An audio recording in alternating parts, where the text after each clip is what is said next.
As a newcomer, I was asked to participate in the game testing. Of course, it took me some time to figure it all out, but there were people who learned it faster, and one of them, from the other team, sank me all the time. I knew it was always him, even when he switched ships, because I became very familiar with his playstyle. One day, I decided to learn the names of all the other newcomers who played together with me, and I ran into an ex-colleague of mine at reception. That's when I found out that it was him, the one who sank me with his torpedoes all the time. For old time's sake, he decided to help me and taught me some tricks and useful tactical approaches. So the game brought us together. Frankly speaking, he still plays better than me, but his mentoring helped me a lot, and probably the most important outcome of our cooperative gaming was that after a year and a half, he proposed, and now we're husband and wife.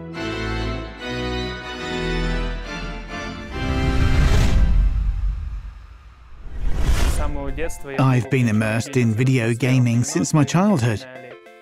In the 1990s, my entire family played the famous Battle City on a NES game console. You know, those warm family evenings. But instead of sitting in front of a fireplace and reading, you grab game pads and play. Several years ago, my father and I came across World of Warships and we loved it. Then I had to move to another city and couldn't spend as much time with my parents, but nevertheless, me and my father still share our results in the game. It's a very emotional moment when you have scored 3,500 experience and you send the screenshot to him and say, "Look, Dad, I totally owned it."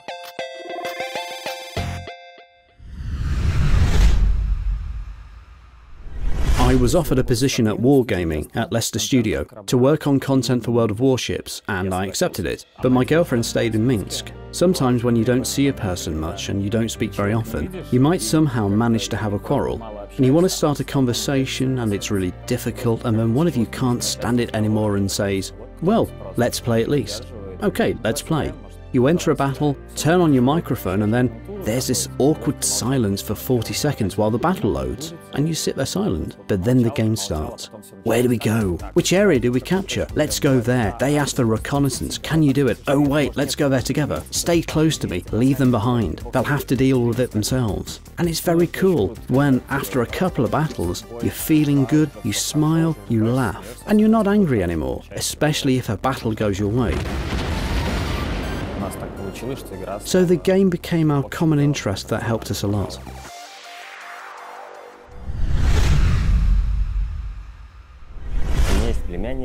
I have a nephew. He lives in Moscow. We didn't speak to each other often. We only had a few shared interests, and they would sustain a conversation for 10 minutes maximum.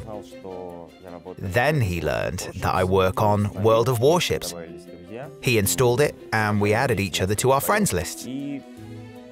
We played a couple of battles together, and now I notice he's very often in the game and invites me to play in a division. So the game became a catalyst which enabled us to communicate with each other more.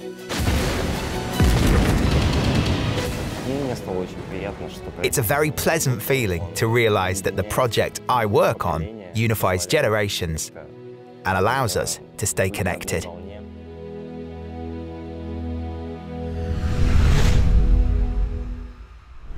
Once, I was sitting on a bench listening to music when a man approached me and started telling me something. I took my headphones off, and the first thing I heard was, "Do you play Warships too?" I barely had time to answer before he began talking about his favorite maps, ships, and so on. After he colorfully described how he plays on his beloved Des Moines, we got into a conversation, and I told him that I'm part of the development team. He became round-eyed with enthusiasm. He was so overwhelmed that he mixed up his words. In the end, we exchanged contacts and added each other to friends. It was at that moment when I realized that I'm part of a huge player community, and we all love our amazing game about warships.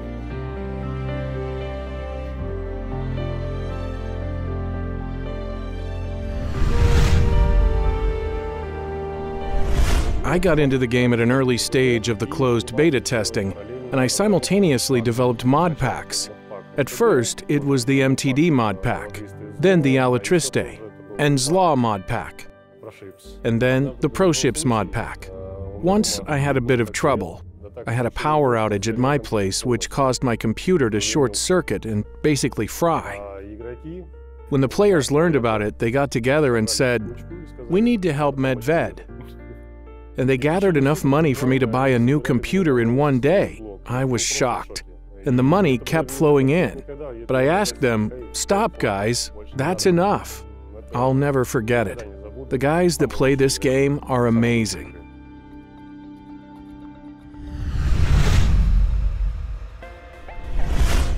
These are our stories, and now it's time for you to share yours. Record videos telling us how you started playing, with whom you play, and how you play. In any format you like. It can be a selfie video, family video, professionally edited sequence, or off-screen voice with some gameplay footage. You can find detailed information in the description for this video. Use the hashtag and specify your game server. The best ones will be included in a special compilation dedicated to the anniversary of the project.